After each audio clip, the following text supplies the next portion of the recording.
doucement, certes, mais du moi au nous. Et donc, l'énergie du Verseau augmente. Donc, la question suivante, quand Maitreya va-t-il venir?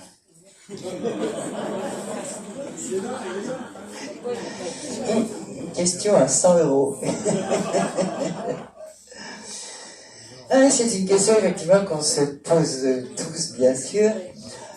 En même temps, il avait été dit il y a, je ne sais plus en quelle année, mais justement par le maître, que Maitreya pourrait venir quand l'humanité aurait cessé la guerre, aurait cessé les conflits et déjà commencé à avoir la bonne volonté pour le partage. Et je me souviens que en lisant ça, je m'étais dit, on n'est pas rendu pour demain. Bon, ça ne veut pas dire que... Après, il y a des choses différentes. Il y a le niveau subtil, c'est-à-dire qu'est-ce qui se passe. On sait que ce sont les énergies qui vont déterminer le concret de notre vie dans la 3e dimension. Là.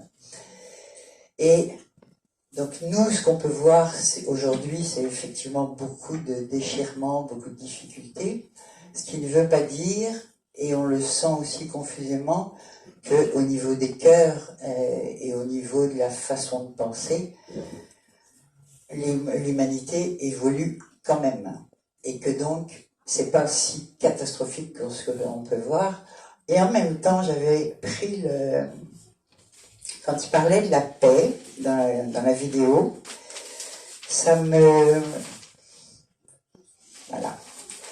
Il y avait, je ne sais pas si vous vous souvenez, en 2003, il y avait eu la plus grande manifestation mondiale pour la paix, c'est-à-dire qu'il y avait eu 12,5 millions de personnes dans le monde qui avaient manifesté pour la paix. C'est très important, c'est différent une manifestation contre et une manifestation pour. Et à cette occasion-là, à Londres, il y avait eu 1,8 million manifestants, une manifestation à laquelle a participé Maitreya.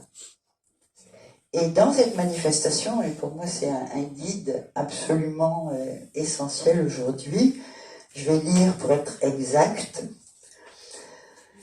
il disait « Réveillons-nous, réveillons-nous, réveillez-vous mes frères, gardez la foi ». Et cette phrase, ne perdez pas de vue l'enjeu. L'enjeu, c'est l'humanité.